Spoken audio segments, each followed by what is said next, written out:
you for tuning in to Hacks and Hobbies with your host, Junaid. In Season 2 of Hacks and Hobbies, we're visited by our amazing guests coming from all walks of life. We want to learn their story, their struggles, and their journey on how they got to where they are today. So stick around. In this episode, we get to speak with the best kept business secret. What's the secret? Well, we'll find out today. Today we have Marc Ford. He's the best kept business secret. And it's one of the crazy ones, as Marc's website says. So, Marc, thank you so much for taking the time and coming onto the podcast. Absolute pleasure. I'm absolutely genuinely blessed that you've asked me to come on and talk to you guys. Fantastic. So tell us a little bit about what is this business secret, or before we even get to the secret, what made you come up with the secret? Right. Okay. Well, it's kind of like it's like a twofold thing. When I was about 10 years ago, when I was growing my business, I had a realization. I had a business coach at the time. And that particular business coach was very, very good. Mm-hmm. However, they wanted to take all the glory for themselves.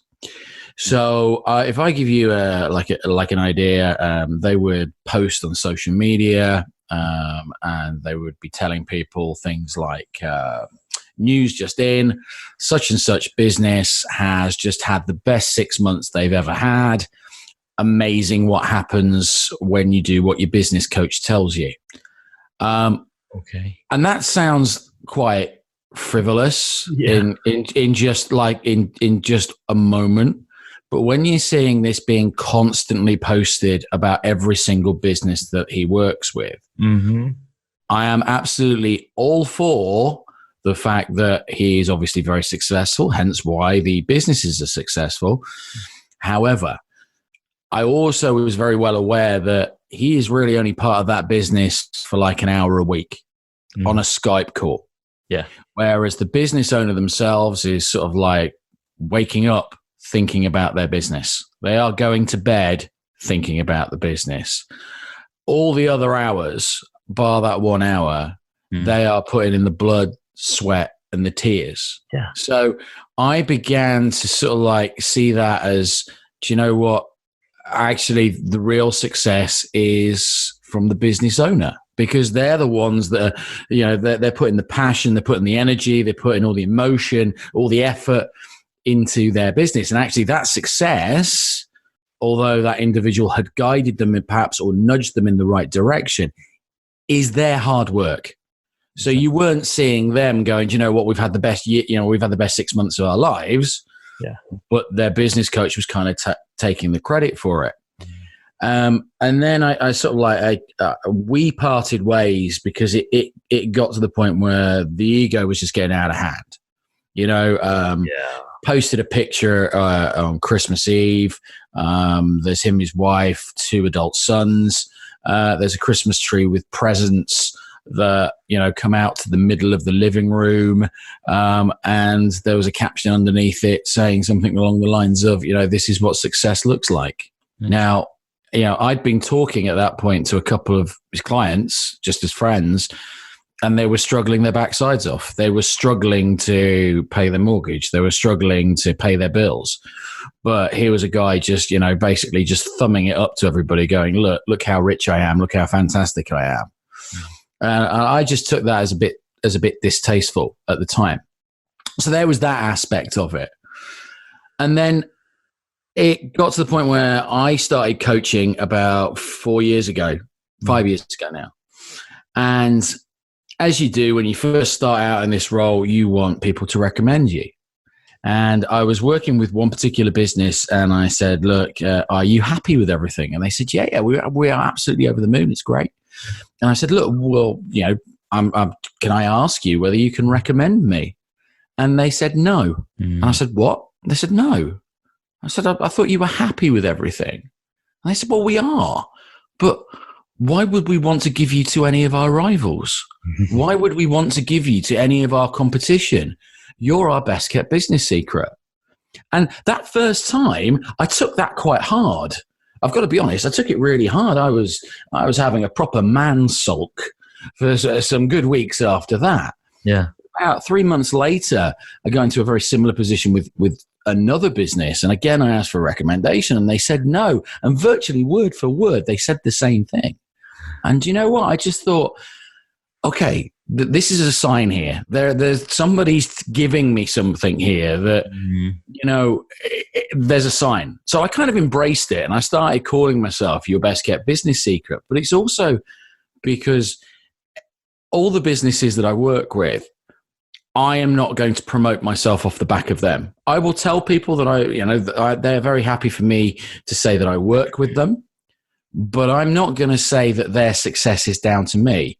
I spend maybe an hour, 2 hours, maybe 3 hours a week with some of these guys, but it's their hard work. It's their blood, their sweat, their tears. They wake up thinking about it. They go to bed thinking about it. Exactly. It's all or nothing with them. So you will never ever find me posting anywhere on a social media or even necessarily even on my website. You'll see the testimonials, but there are no figures. There are no, I've had my best year ever and it's all down to Mark, because that's not me. In a position that I'm in where I'm a coach and I'm a mentor, I think there needs to be a massive amount of humility with that, because I'm very blessed to be in that position. But I also recognize that the real hard work is not done by me. Yeah. It's actually done by the business owner themselves. So there you go. That is the story of why I'm called your best kept business secret. And also the simple fact is, the other part of the tagline is making no secret of success, because for some reason us humans like to overcomplicate stuff. And actually, the easiest way to make money or grow your business is often doing the simplest stuff really, really well, because nobody else can be bothered to. So there you go. You see, I've given you a secret there, guys. You see, straight away, I've given you a secret. You're absolutely 100% correct. There is no secret to success. The secret is the grunt work, right? It is. Yeah. You have to put in the hours day in, day out, continuously to build your business up. Just like when we're working for somebody else, day in, day out, you are continuously working on that same project. And then after a few months, you see that project flourish and do well and get better at it. So you iterate, you keep at it, and that's the secret. Absolutely. I mean, there's a great quote by Seth Godin, is that all the easy stuff has already been done. And it has. It has. It's already been done.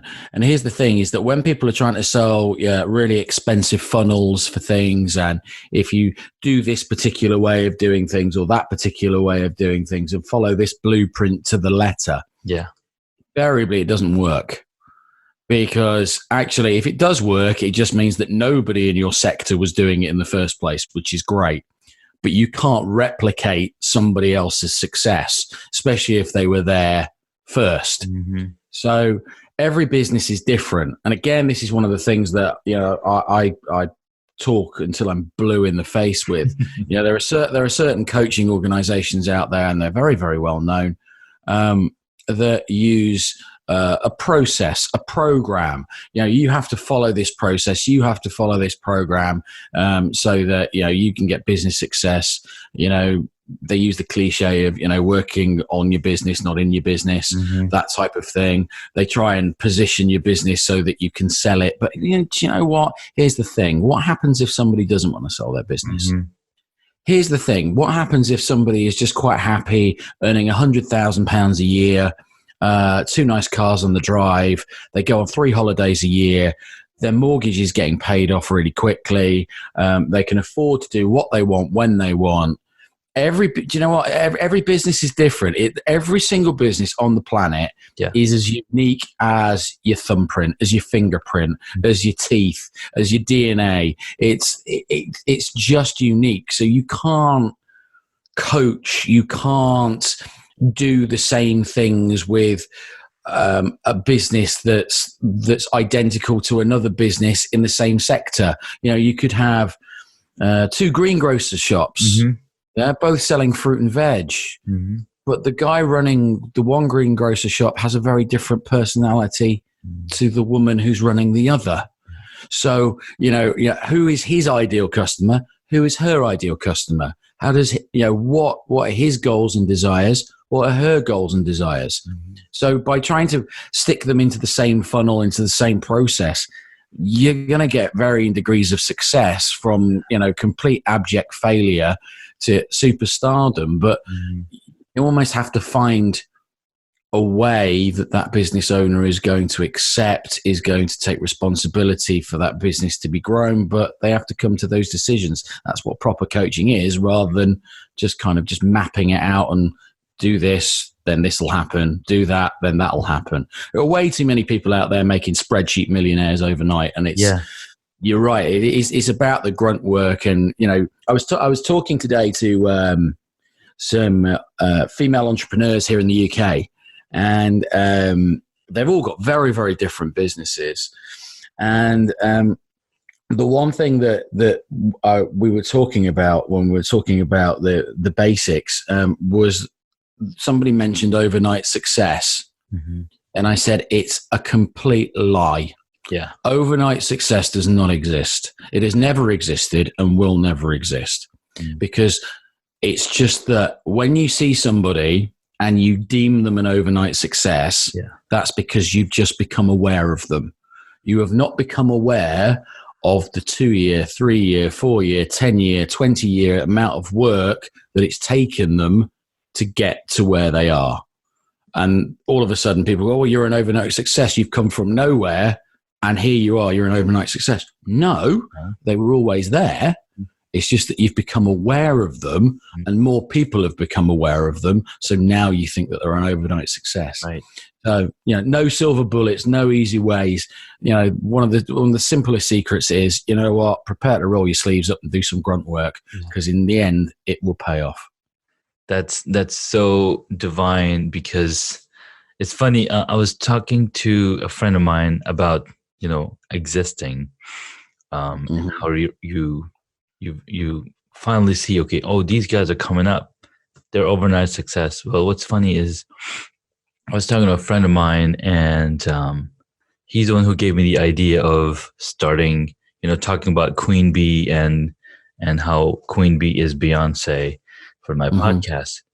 And when I had him on the podcast as a guest, I was like, for what it seems like a long series of coincidences, like Mr. Grayson Scott had planned this out from way ahead. I told him, I didn't know you existed till I met you. Yeah. Right? It's true. Yeah. You never know somebody till you existed. But then I told him that, and then he's making fun of me, like, so you're saying that I already knew about you, Super Junaid, and I already knew that you're going to start this podcast and have me as a guest. I'm like, absolutely, because you're the one who put the idea in my head to talk about Beyonce and Queen Bee. And then, so I started my podcast, and like 100 episodes. And then, he started his podcast as well. And I had been telling him, and then I brought him on the show, and he's like, you planned this entire thing out, didn't you? It's like, that's too funny. So, but it's true. Sometimes it's like you're not aware of someone, and we can want things too much, and we can go searching for them. And I guess I'm a bit of a believer in that there is no such thing as luck. Mm-hmm. Okay, you make your own luck. Exactly. You do the right things at the right time with the right people, and guess what? Things start happening. Mm-hmm. Okay. The best thing that I can say is that you never go chasing it. And I'm sort of almost quoting my friend Crosley here with this, is that if you go chasing something, so if you had chased, podcast, I'm going to be a massive international success in my podcast. Yeah. Guess what? It would never have happened, because quite simply is that if you end up chasing something, invariably it runs away. If you've got a pet dog and you chase your dog, it runs away. It thinks it's a game. It just gets further away. Mm-hmm. So the smart thing to do is to stand still and wait for it to come to you. Mm-hmm. But obviously in business and, and things like that, you can't just stand still. Yeah. There's another great quote that somebody gave me is that if you stand still long enough, you'll get run over. Which is true. You've always got to be keeping moving forward. So in this case, when you're talking about your good friend that came onto the podcast there, it's you've set your podcast up, you've come up. I would say that he's right. He's always existed. It's just that you were never looking for him. Exactly. And then all of a sudden, this idea has come into your head, and then your mind's been opened up to other possibilities, other ideas, other thoughts. And guess what? He's just suddenly appeared at the right time in the right place. Yeah. And that's what's been happening for the past few months or past couple of years. And it really struck me when I turned 42. And I was like, I'm not getting any younger. And you're a spring chicken, my friend. I'm 45 this year. Oh, wow. well, here's what triggered in my head, right? It's like 42 is the perfect answer to the universe's question. Very true. Hitchhikers Guide to the Galaxy. Yes. So I was like, I've got to make something happen. So that was last year. And I was like, I'm going to make it happen, hell or high water. And I did. I started my podcast. I interviewed over 50 people. I've got, almost 100 episodes. If I hadn't taken the leap, if I hadn't thought to myself, okay, I'm not getting any younger. I need to make a change. I need to do what I'm passionate about and not work on somebody else's dream. Yeah. Right. Very much so. Yeah. Yeah. So I was like, all right, nobody is going to come and hand it to me in a silver platter. Like no one's going to like, hey, Junaid, I know you've been waiting for that big business and that big car. We've just been holding off on you. And here it is. It's not a birthday gift, right? You've got to make it yourself happen. So here I am. Sometimes you just have to be just aware of the signs. You just have to be aware of, situations, things that happen, whether they're good or whether they're bad. It kind of links into how I ended up doing what I'm doing now, really. I'd spent like 20 odd years in corporate life. And I ended up leaving corporate life quite simply because I could start an argument in an empty room and still win. Because I just really didn't agree with the direction the company were going in. And as it stands here in the UK, they're currently being bought. It looks like they're going to get bought out. And it's because they've had a woeful 10 years, it has to be said. I'm not saying that's because I left, but I'm just saying I was right. That's what I'm saying. And I started my own business, and it was a driving school here in the UK. And I ended up realizing that there wasn't much in the way of business nows for these really hardworking, self-employed people. I put on a couple of conferences. First one was a huge success, and we got to the second one the following year. And this happened in the March. But if I take you back 4 months prior to that, I was married at the time, got a young son. My then wife's sister-in-law, my sister-in-law, who's exactly the same age as me. Exactly the same age as me. So 39. We were both due to turn 40 the following year. Her parents went round to her house on Boxing Day and go and see her and her 3 kids.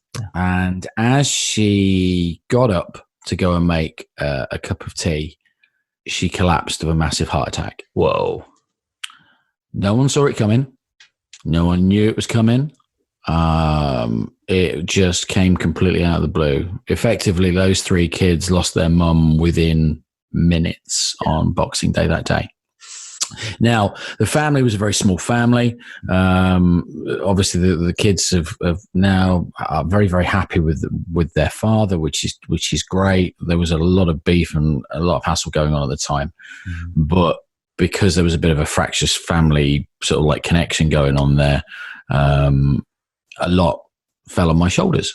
Not only was I consoling Kate's parents, I was consoling Kate, and I was consoling my son.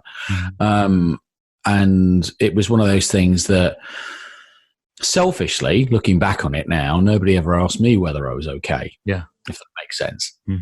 And I remember being on stage at this second conference that we were doing. Yeah. And I was introducing someone, and I paused, and to me, it seemed like minutes, and it wasn't. It was just seconds. But I suddenly had this flash going through my head. Here I am in front of 200 people in an industry that I no longer enjoy. Yeah. And I suddenly went, what am I doing? What am I doing with my life? I have achieved nothing. And I remember those thoughts going through my head. I need to be going doing things that I want to do. And that started me on the journey that I'm on now, because, within days of me having that thought, I'd signed up to do an online MBA with the Open University. Now, I'd never had the chance to go to university because my parents could never have afforded to send me. Yeah. But I was in a position to put myself through it. It ended up that I ended up writing 2 books for that industry. Wow. I'd always wanted to write a book. So imagine the smile on my face when my first book arrived on my doorstep the day before my 40th birthday. Nice.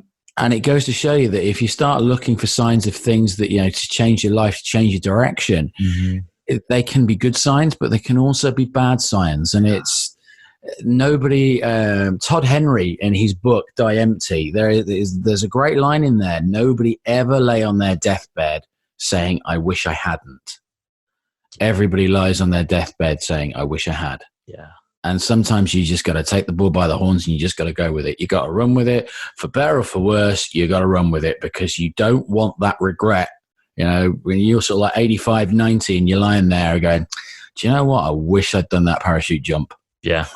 Yeah. I've gone and done one of those last year as well, by the way. Nice. I do it in seconds again as well. It was the best fun ever. It really was. Mental. There's no reason. Hey, maybe your listeners can help me out on this. Yeah. I don't understand parachute jumping in any shape or form logically. Okay. A part of my brain is very creative. The other part is very logical.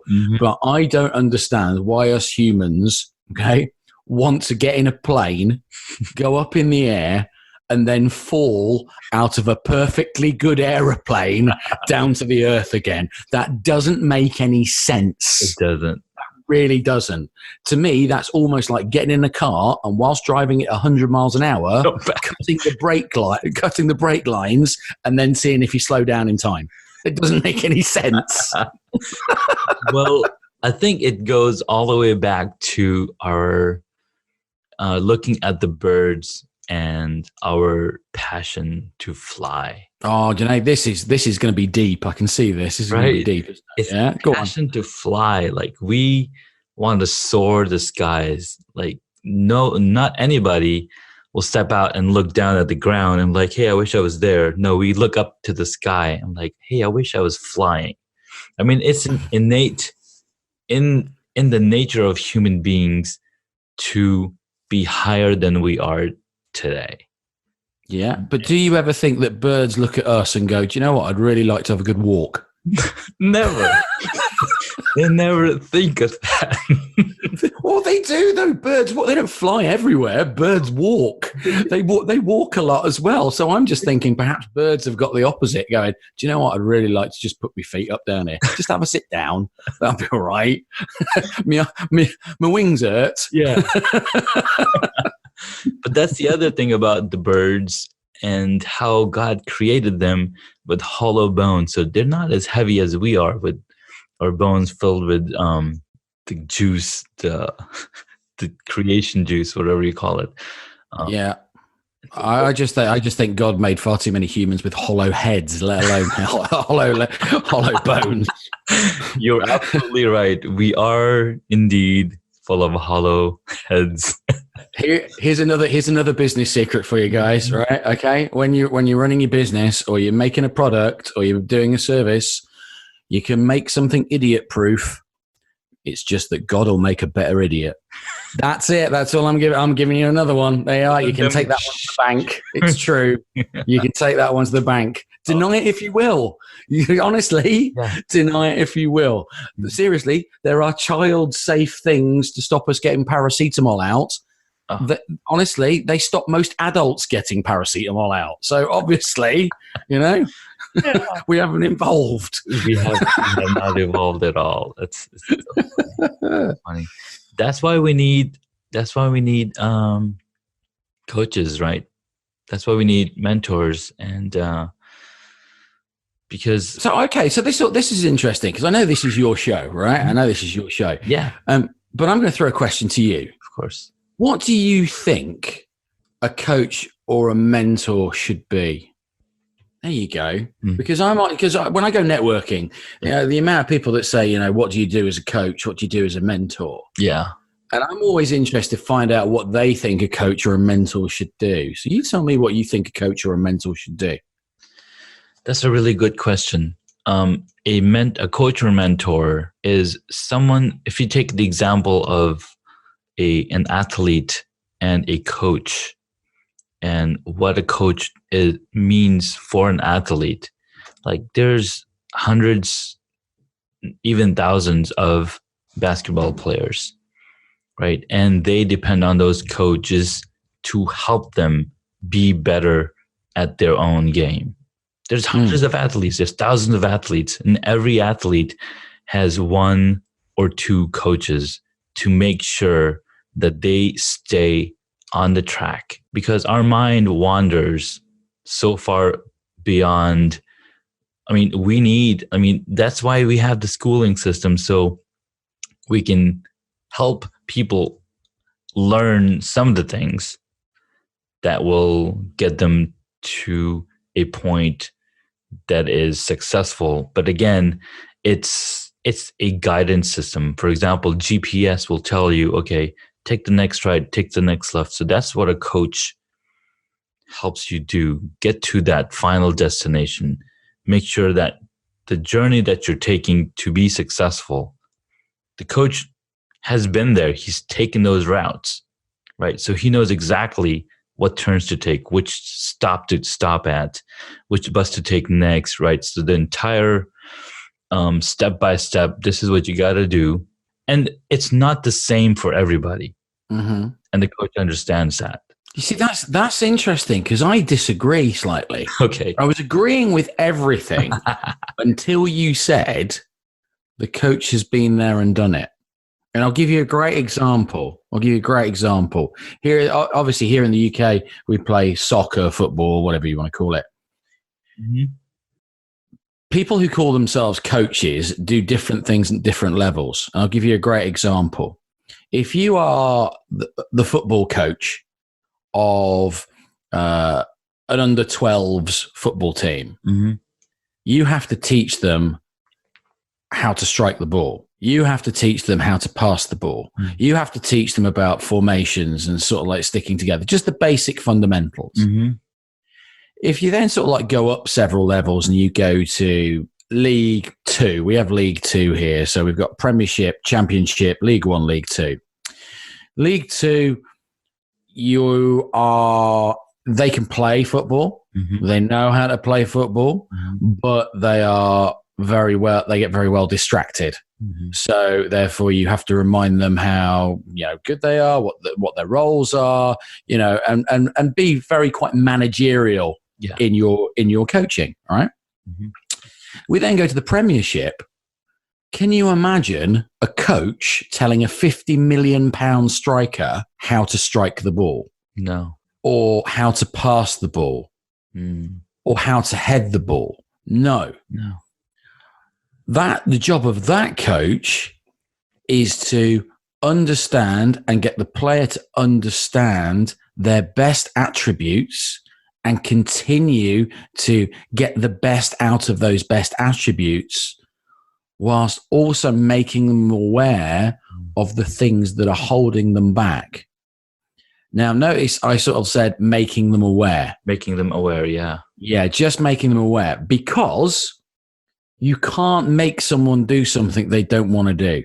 True that. So if you're a £50 million striker and you are scoring 30 goals a season, why should you be back in your own goal line defending? You're not very good at it, when in fact, actually, you should be up front.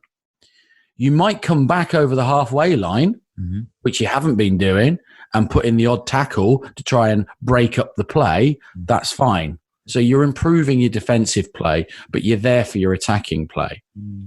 And some of the best coaches in soccer haven't actually played the game at the top level. True. They know what it takes for a player to be at the top level, but they've never actually played the game at the top level. So I guess the best example I can give you is probably Jose Mourinho. Yeah. Jose Mourinho was at Barcelona as an interpreter for ex-England manager Bobby Robson when he was managing Barcelona. He wasn't even a coach. He was an interpreter. Wow. And he's one of the most well-known football coaches in the world right now. Wow. So I have a real true belief that virtually everybody knows the answers to their problems, to their issues, whether it's business, personal, whatever. It's just that they need that little bit of help to face up to them to then decide what they're going to do about it. So you use a great analogy with an athlete. Yeah. You know, Mr. Athlete, you are quick. You are fantastically quick. Yeah. You are doing the 100 meters in 10 seconds. Yeah. Where do you think you're not getting 9.5? Well, do you know what? My start is really ropey. Well, okay, let's work on your start. If you think it's your start, let's work on the start. All of a sudden, he hits 9.6 seconds. You're right. It's the start. Great. So where are we going to shave off the other 0.1? Yeah. How can we shave off the other 0.1? Well, do you know what? I think I could be doing. Do you see what I mean? Yeah.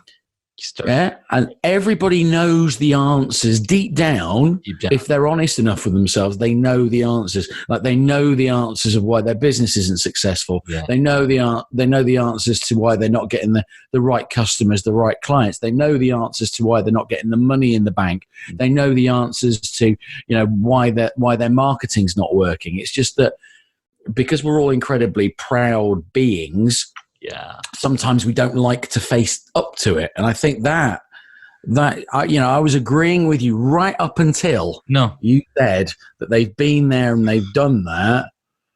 I'm not a millionaire. No.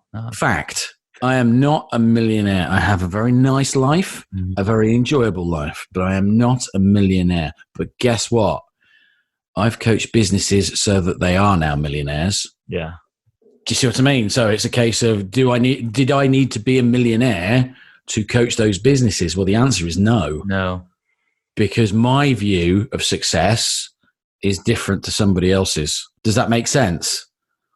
No, I totally get it. You're absolutely right. I mean, I guess it's a really good point because a coach can observe. They've observed many other athletes and they see their performance. So they can help you in that area and to see, like you mentioned, to notice and make you aware of stuff that you might not be paying attention. Absolutely.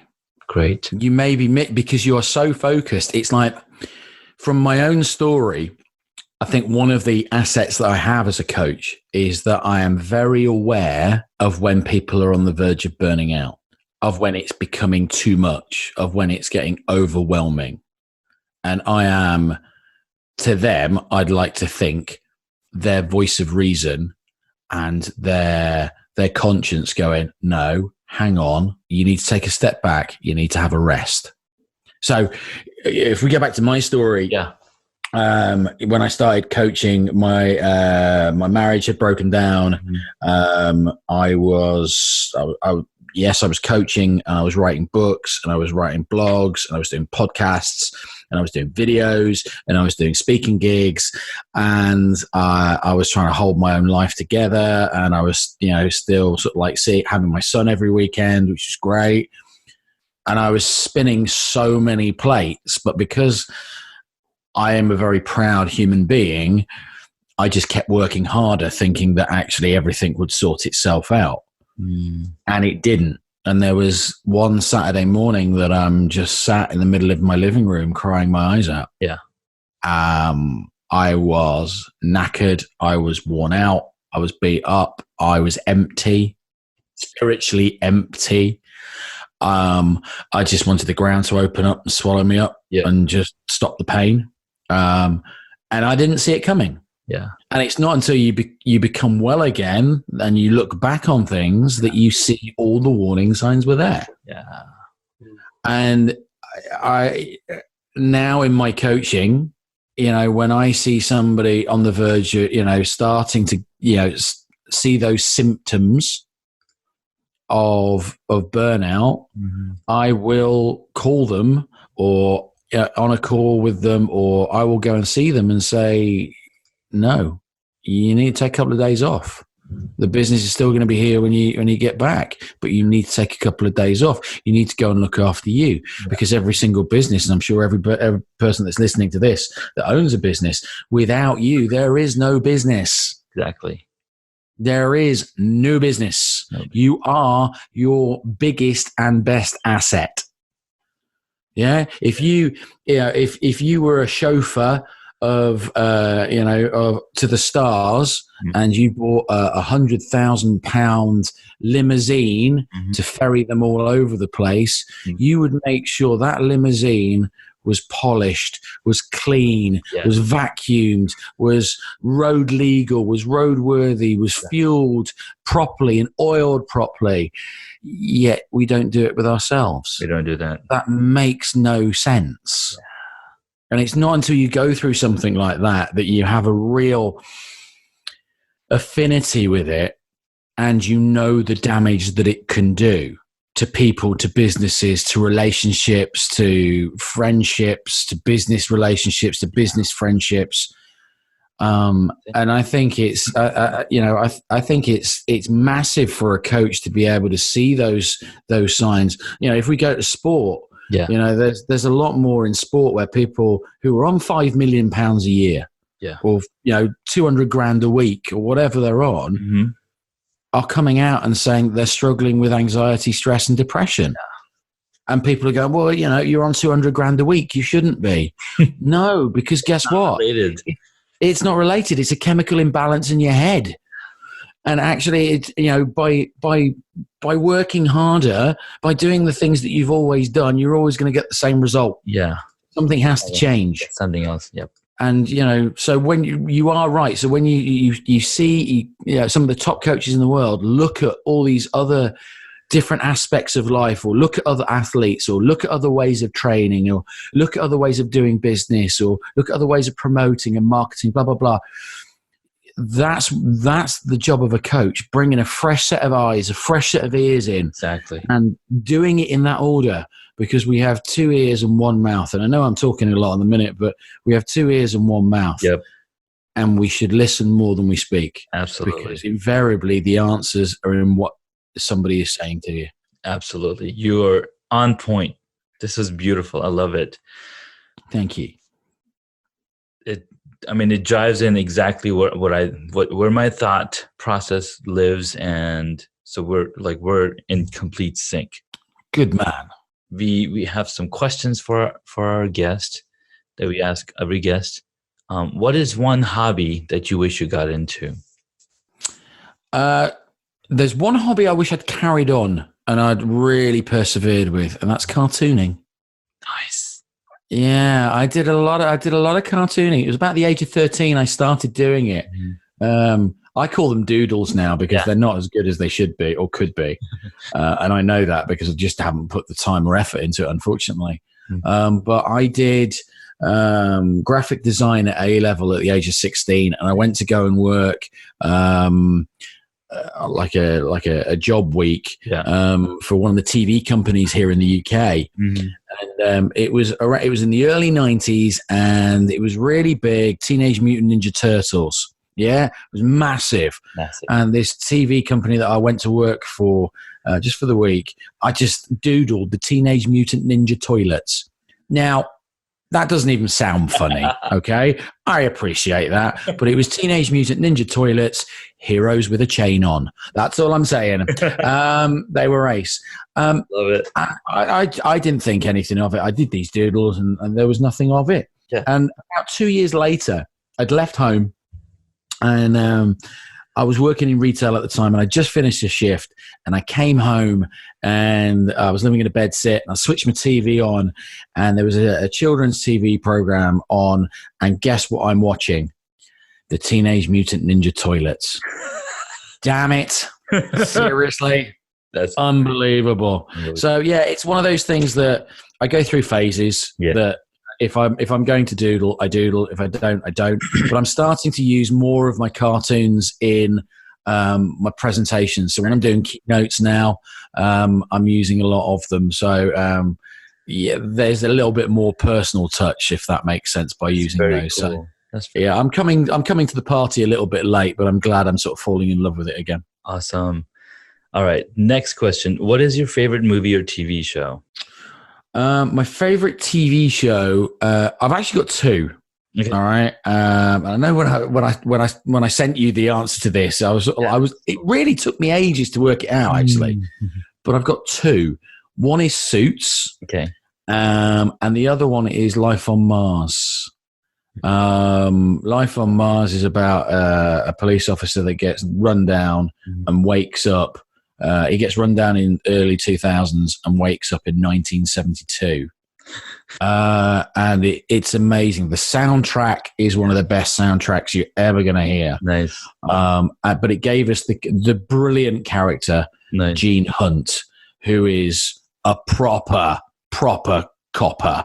It was a mix of the Sweeney, Dixon and Doc Green, and the Bill, and it was a great program. If you haven't seen it, go and find it on somewhere like check it out, BritBox or Netflix or somewhere like that. It's a BBC one. Don't go and watch the American one because the American market remade it and it was tripe. Yes, it was absolute rubbish. Harvey Keitel was in it, and it was just the ending sucked. So they rewrote the ending. It was terrible. Don't do it. Don't go watch that. Watch the British version. British version. Suits. Yeah. Suits is brilliant. Harvey in Suits is just... he's kind of like the guy that I always wanted to be. I'm not. I kind of realized that the ugly face that I have is the best it's ever going to get. I realized that I'm not 6'4". I am, in fact, just 6 foot. Yeah. I realized that I haven't got a chiseled bone structure. He has. But it's just that, honestly, it's a great show. And I know it's just finished and I'm going to go back and watch it all over again. Yeah. I've just introduced my partner, Gemma, to it. Nice. And she's watching it on her own and she's addicted to it now as well. So if you've not watched Suits, go watch Suits. Absolutely love that program. We'll check it out. So where can my audience find you? Right. Yeah. Your audience can find me in all the usual places, and probably unusual places. If I'm in your cupboard, trust me, that's an unusual place. I'm not going to be there. But you can normally find me. You can come and find me on Facebook. Type in Marc Ford, your best kept business secret. I'll be on Facebook. I'm on Twitter. At BizCoachMarc. I'm on LinkedIn. Come find me there. But also you can come and find me on my website as well, where if you go to my website, you can have a free, get this, I'm giving you something of value here. You can have a free digital copy of my latest book. Nice. With the 101 business coaching questions that you need to answer to grow your business. So it's Marc Ford, Marc spelt with a C, by the way. It's the only posh thing my family ever did. So it's www.marcford.uk, not .co.uk, but .uk.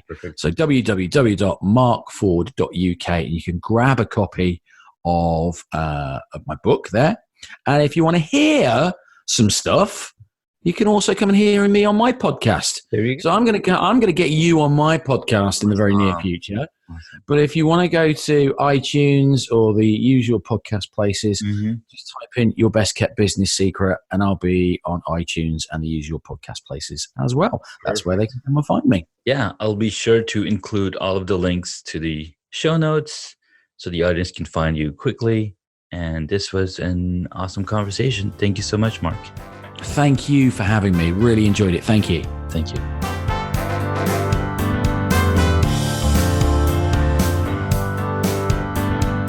Thank you so much for taking the time to listen to this episode on Hacks and Hobbies. We absolutely appreciate your contribution. You can find additional notes on hacksandhobbies.com. Please share the podcast with your friends and tell them what you learned about our guest today.